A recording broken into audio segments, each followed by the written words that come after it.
नमस्ते दोस्तों, आज मैं लेके आया हूं आपके लिए एक महत्वपूर्ण सूचना।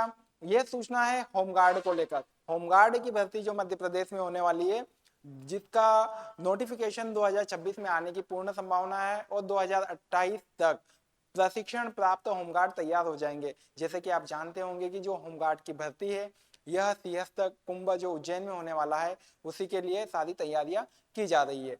तो बात की जाए कि इसका पाठ्यक्रम क्या होगा, इसकी शैक्षणिक योग्यताएं क्या होगी और शैक्षणिक योग्यता पाठ्यक्रम, इन सारी चीजों पर हम एक एक करके चर्चा करते हैं। यदि हम शैक्षणिक योग्यताओं की बात करें तो जो भी उम्मीदवार फॉर्म भरना चाहता है उसे 10 कक्षा 10वीं तक उत्तीर्ण होना चाहिए। यदि उम्मीदवार एसटी कैटेगरी का है तो उसे कक्षा 8वीं तक उत्तीर्ण होना चाहिए। यदि हम बात करें फिजिकल की, फिजिकल में ऊंचाई कितनी होना चाहिए, हाइट कितनी होना चाहिए, तो एससी, ओबीसी और जनरल के लिए 168 सेंटीमीटर की हाइट होना चाहिए।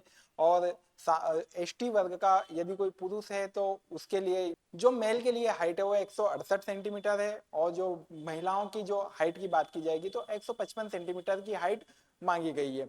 अब बात की जाए इसका सिलेबस क्या होगा। सिलेबस सामान्यतः जिस प्रकार हमारा एमपी पुलिस का होता है वैसे ही सिलेबस इसका भी होगा। इसके सिलेबस में क्या आएगा, मैथ पूछा जाएगा आपसे, रीजनिंग पूछी जाएगी और सामान्य जीके आपसे पूछा जाएगा। इसके अलावा इसका जो स्तर होगा यह कम होगा। सामान्य जो एग्जाम होती है अपनी आरक्षक की, उससे स्तर इसका थोड़ा कम होगा। और हम बात की जाए कि ये कौन कौन से काम करते हैं, तो होम गार्ड के जो कार्य होते हैं उनमें आपदा प्रबंधन, भीड़ का नियंत्रण करना, चुनाव में ड्यूटी लगना, ये सारे काम होमगार्ड के होते हैं। और इसकी सैलरी की बात की जाए तो इसकी अच्छी खासी सैलरी होती है, लगभग 30,000 रुपये सैलरी इसमें आप प्राप्त कर सकते हैं।